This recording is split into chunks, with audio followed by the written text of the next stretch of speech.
Hey,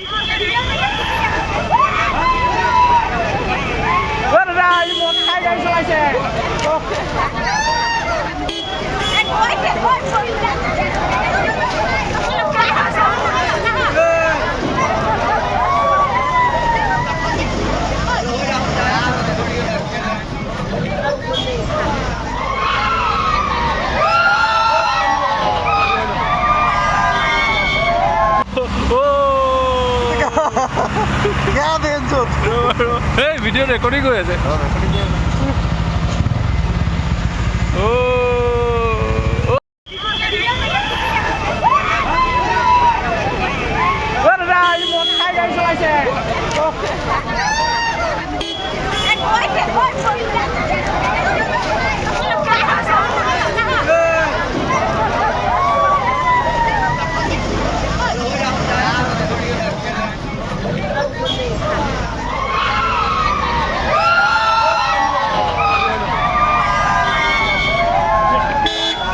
four লেনত যাত্ৰা কৰিবলৈ অলপ সুবিধা হয়, সুগম হয়, কিন্তু ইয়াত অকণমান মানে ৰাস্তাটো টু লেন কাৰণে আৰু গছ গছনি বেছি আৱৰা আৰু কি হৈছে ইলেক্ট্ৰিক তাঁৰ ওপৰে পাৰ হৈছে, ৰাতি বেছিকৈ দেখা নাযায়, সেইকাৰণে ক'ৰবাত কেতিয়াবা হয়তো নেদেখা নুশুনাকৈ ক'ৰবাত লাগিবও পাৰে বা গছ গছনিটো লাগিব পাৰে। আৰু মই ভাবিছোঁ গ্ৰাফখন যাতে নষ্ট নহয়, 3000 কিলোমিটাৰ আমি অতিক্ৰম কৰি আহিছোঁ আৰু মাত্ৰ 100 কিলোমিটাৰ 150 কিলোমিটাৰ বাকী আছে, এইকণো যাতে আমি সুকলমে পাৰ কৰিব পাৰোঁ, সেইকাৰণে ভাবিছোঁ আমি দিনৰ ভাগতে যদি আমি যাত্ৰা কৰোঁ আমি সুকলমে যাত্ৰাটো কৰিব পাৰিম বুলি ভাবিছোঁ। শিৱসাগৰ গৈ পাওঁতে মাজত মাত্ৰ 24 ঘণ্টা মাত্ৰ পেবলগীয়া নহয়, আমি আহি ইয়াতে গুৱাহাটীৰ পৰা আহি জখলাবন্ধা পালোঁ। জখলাবন্ধাত অকণমান এডাল ইলেক্ট্ৰিক তাঁৰ 25,000 টনৰ মানে আমাৰ ৰেলৱে ক্ৰছিং আছিলে, ৰেলৱে ক্ৰছিঙৰ যিটো ইলেক্ট্ৰিক তাঁৰ আছিলে সেই তাঁৰডাল আঁতৰাবৰ কাৰণে আমাক 48 ঘণ্টাৰ সময় লাগিলে।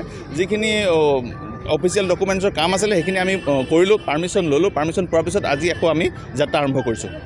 ধন্যবাদ। অসমীয়া ৰাইজে আপোনাক আদৰিবৰ কাৰণে ৰৈ আছে বহুত জেগাত। এয়া মই আশীৰ্বাদ বুলি ধৰিম আমাৰ অসমবাসীৰ। কেতিয়ালৈ শিৱসাগৰ গৈ পাব বুলি ভাবে? মই যিমান পাৰোঁ সোনকালে লৈ যাবলৈ চেষ্টা কৰিম, কাৰণ শিৱসাগৰবাসীও অধীৰ অপেক্ষাৰে ৰৈ আছে।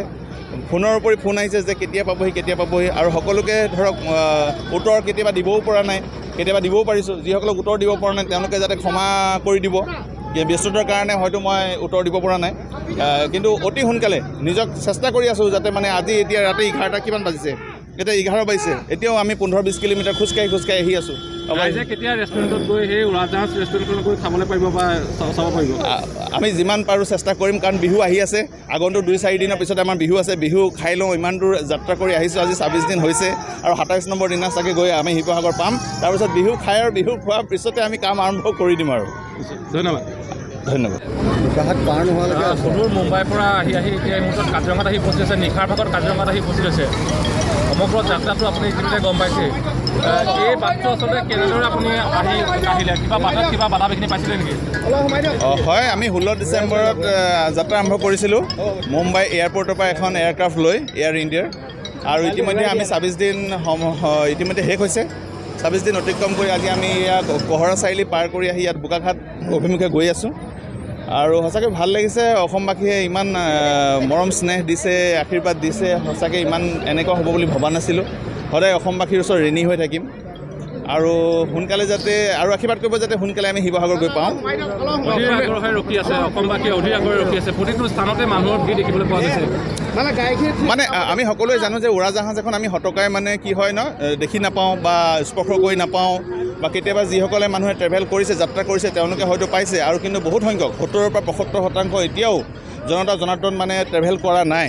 আৰু তেওঁলোকৰ মনৰ আশা কি হয়, মনতেই থাকি গুচি যায়। সেইকাৰণে মনতে চিন্তা কৰি তেওঁলোকৰ কাৰণে ভাবিলোঁ যদি এনেকৈ কৰিব পাৰি, অসমবাসীৰ কাৰণে যদি অসমবাসী আদৰি লয়, তেতিয়াহ'লে নিশ্চয় আমি আগবাঢ়িব পাৰিম। আৰু সঁচাকৈ বহুতখিনি মৰম কৰিছে, শ্ৰদ্ধা কৰিছে, আৰু মই এয়া আশীৰ্বাদ বুলি ধৰি লৈ নিজৰ কৰ্তব্যত অগ্ৰসৰ হৈ আছোঁ। অসমীয়া গীত দেখাইছে, অসমীয়া যুৱকসকলৰ কাৰণে ব্যৱহাৰ দুৰ্নীতি কৰিবলৈ কি ক'ব? অসমীয়া যুৱকসকলৰ কাৰণে চাওক, আমাৰ অসমীয়া যুৱকসকল হওক বা যুৱতীসকল হওক, আমাৰ সকলোৰে ওচৰত এনেকুৱা এটা ভাল গুণ আছে, সেই ভাল গুণটো যদি আমি বিচাৰি লওঁ